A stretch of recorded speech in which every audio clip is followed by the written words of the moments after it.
예, 증시에서의 주요 체크포인트들 짚어보고요. 투자 전략 세워보도록 하죠. 오늘도 이항영 전문위원과 함께합니다. 어서 오십시오.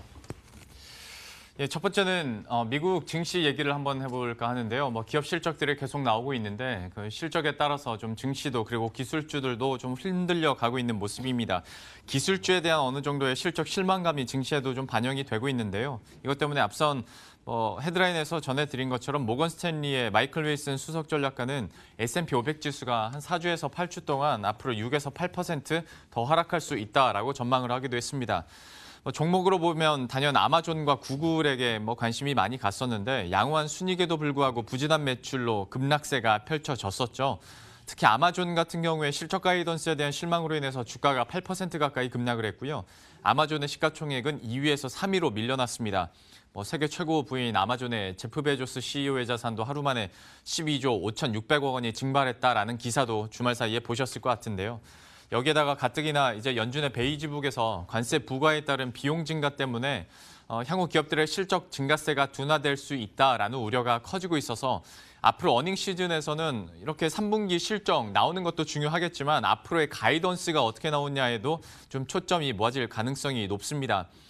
실적을 이제 고지고대로 받아들이지 않고 그리고 앞으로의 전망이 어떻게 되느냐에 따라서 시장의 관심이 좀 몰리고 있는 상황인데 여기에 대해서 기술주들을 중심으로 한번 이야기를 해볼까 하죠. 저도 아마존이나 구글 그리고 이제 마이크로소프트도 역시 실적을 발표했는데 좀 시비도 엇갈리는 모습이었고 설사 매출이 잘 나온다 하더라도 가이던스가 안 나오면 여기서 좀 많이 꺾이는 모습이었거든요. 이런 현상이나 상황 어떻게 보고 계셨습니까? 네, 맞습니다. 그 3분기 실적이 막상 뚜껑 열린 다음에 3분기 실적 자체에 대해서는 큰 문제가 없습니다. 오히려 3분기 실적은 지금까지 한 48% 정도 기업들이 이익을 발표했는데요. 그중에 한 77% 정도는 일단은 이익은 생각보다 너무 많았고요. 다만 이제 매출이 한 절반 정도가 못 맞추거나 맞췄거나 절반 정도 왔다 갔다 하기 때문에 매출은 약간 부족한 게 좀 있었습니다. 그리고 이제 말씀하셨던 대로 4분기에 대한 전망, 실적 가이던스가 좀 낮아졌는데요. 어찌되었건 아마존도 딱 그런 것들이죠. 3분기 실적은 깜짝 이익이 나왔지만 매출과 어떤 가이던스가 부족하게 나왔는데 그러다 보니 결국 시장에서는 아마존은 결국 7% 이상 주가가 떨어졌습니다. 시가총액이 이제 크게 바뀌었는데요. 아시다시피 아마존은 워낙 계속 급등하면서 2월 달에 마이크로소프트를 따돌리고 시가총액 2위가 됐고요.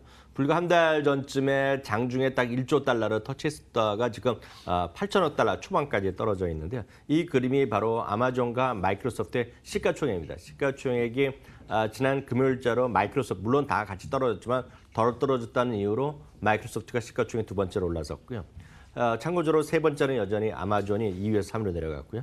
벅시에스웨이가 4위까지 유지하고 있고요. 존슨앤존슨이 다른 것들이 떨어지는 바람에 요새 밀려서 존슨앤존슨이 한 5위까지 올라갔다라고 이해하시면 되겠습니다.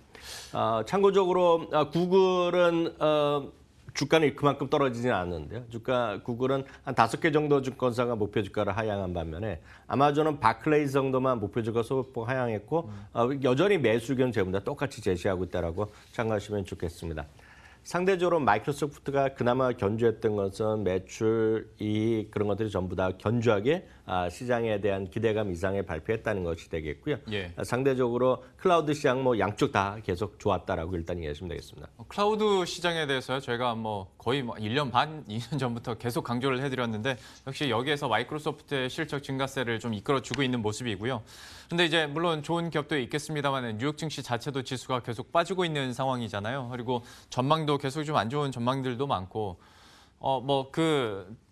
테러 관련해서 있지 않습니까? 네네. 주말에도 또 총기 사고도 있었고 이게 또 중간 선거에 어떤 변수가 될지도 모르겠습니다만 지금 불확실성이 미국에도 너무 많은 것 같습니다. 좀 어떻게 보십니까? 이번 주 한 주 전망은? 네, 맞습니다. 지금까지 한 10%, S&P 500이 10% 이상 고점 대비 떨어지면서 일단 공식적으로 조정 장세에 들어갔다라고 보셔야 되겠습니다. 참고적으로 고점 대비 10% 하락이면 이제 조정 장세라고 얘기하는데요. 이렇게 되니 충분한 조정을 받았다는 사람도 있고 아니다, 조금 더 올라갈 수 있다, 조금 더 떨어질 수 있다는 얘기를 하고 있는데요. 말씀드렸던 대로 3분기 실적은 기대 이상 나오고 있지만 다시 말씀드리지만 4분기에 대한 가이던스가 많이 다르고요. 그리고 올해는 어찌되었건 평균적으로 4분기 전체 1년간으로 보면 20% 이상 이익 증가 나올 텐데 내년에는 한 자릿수가 거의 명확하죠. 왜냐하면 올해는 워낙 이익에 대한 어떤 텍스 세빙의 효과가 있었다는 얘기죠. 그렇기 때문에 올해는 이익이 더 늘어났기 때문에 내년에는 일단은 기저효과 때문에 이익이 단자릿수, 그러니까 한 자릿수대로 이익이 줄어들 겁니다. 그러니까 그런 것도 충분히 좀 인지를 하셔야 되겠고요. 어떤 재료나 이런 펀더멘탈을 보면 여전히 금리가 계속해서 좀 여전히 발목을 잡을 가능성이 있었고요. 지난주에도 금요일날도 말씀드렸다시피 이 시장을 돌려놓기 위한 여러 가지 우리가 징후가 있는데 그중에 하나는 일단 그렇게 보는 사람들의 시각이지만요. 지금 연준에서 금리에 대한 스탠스 이런 것들 목소리를 좀 낮춰야겠다. 그런 좀 징후가 있어야 됐다는 얘기겠습니다.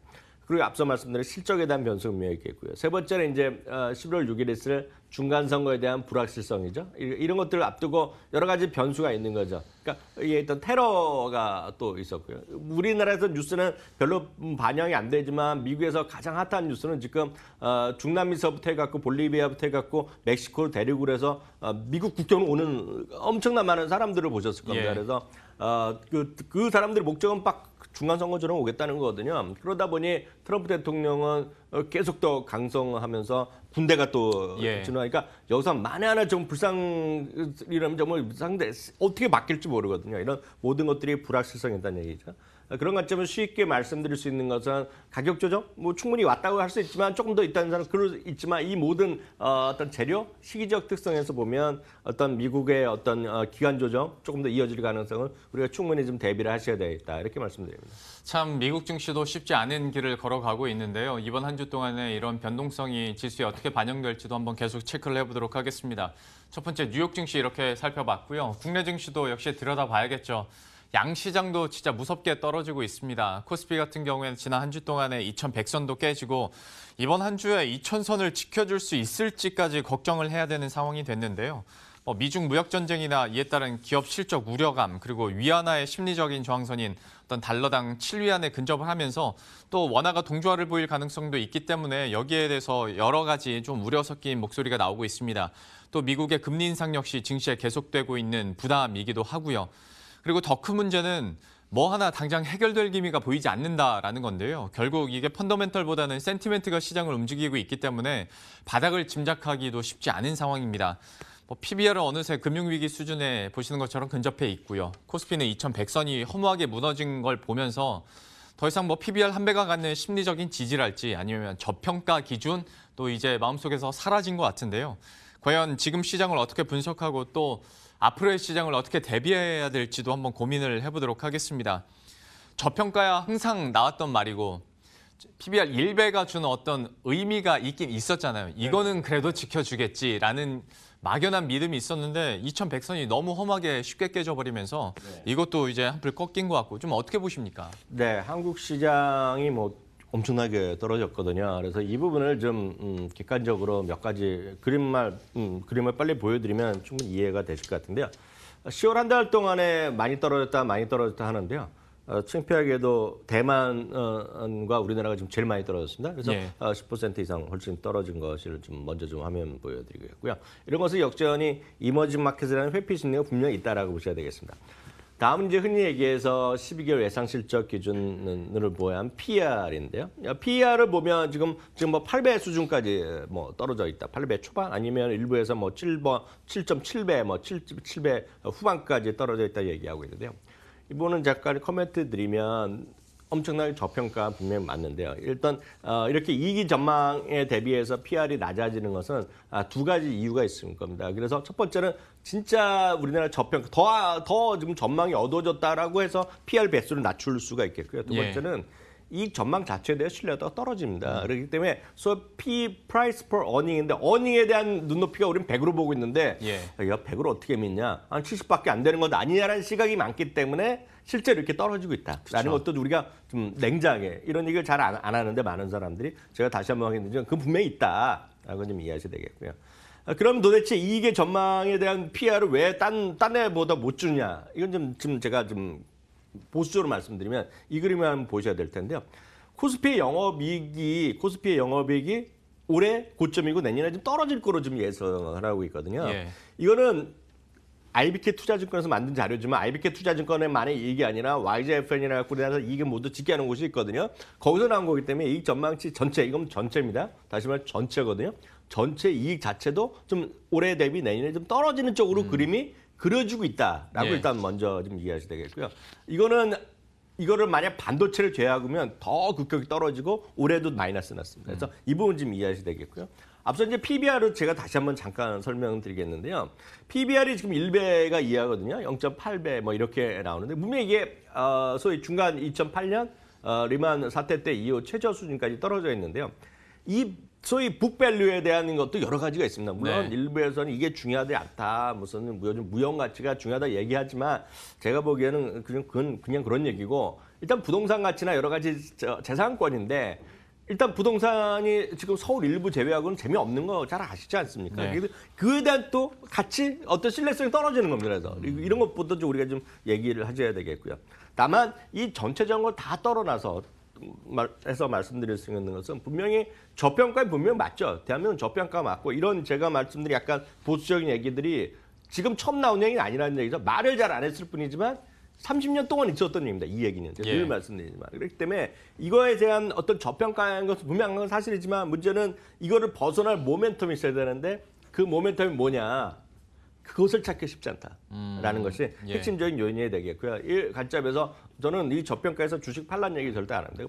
팔 필요도 없다고 전 냉정히 보는데 어떤 웬만한 주식이건 간에 저는 최소한 기간 조정은 좀 더 필요하다. 그리고 지금 뭔가 늘 말씀드리지만 내 돈이 아니라 내가 먼저 하는 것이 아니라 남이 먼저 해서 좀 맘만 뒤로 가야 된다. 계속 말씀드립니다. 그러면 이제 전략, 이제 큰 스탠스를 우리가 좀 봐야 될 때 제 주위에서도 너무 많이 떨어지니까 떨어지면서 한숨을 내쉬면서도 지금이라도 더 사야 되나? 그러면 지금 들어가라고 얘기들을 많이 해요. 그러니까 이게 발목이다라고 생각하는데 다른 날 보면 발목이 더 밑에 내려가 있는 상황으로 계속 이제 손실이 커지는 상황이란 말이죠. 뭔가 근거를 가지고 이제 바닥을 찍었다라는 생각을 들고 한 무릎에서 사야 될 텐데 그 근거가 뭐가 될 수 있을까요? 예, 시장이 좀 좋거나 돈의 유동성이 풍부할 때 보면 뭐라도 뭐 오르게 돼 있습니다. 그러니까 뭐 어떤 재료가 나오건 뭐 장관이 한마디, 대통령이 한마디 아니면 무슨 뉴스에서 삼성전자 반도체에서 새로운 기술을 개발했다. 그래도 올라가는 게 시장인데요. 네. 시장인데 지금 그런 게 통하지가 않습니다. 지금은 가장 기본에 충실해야 됩니다. 기본. 기본은 제가 월요일마다 보이던 그림 하나 보여드릴 텐데요. 바로 이익이 증가해야 됩니다. 이익 증가가 실제가 아니라 이익 증가의 전망치가 바뀌어야 되는데요. 바로 이 그림 오늘 새벽에 나온 거 제가 잠시 확인드려요. 이거는 다시 말씀드리지만 특정 증권사에서 만든 것이 아니라 데이터를 물론 미래에셋에서 그렸지만 이것도 역시 말씀드린 톰슨 로이터 같은 전 세계 데이터를 갖고 취합한 걸 하는 거거든요.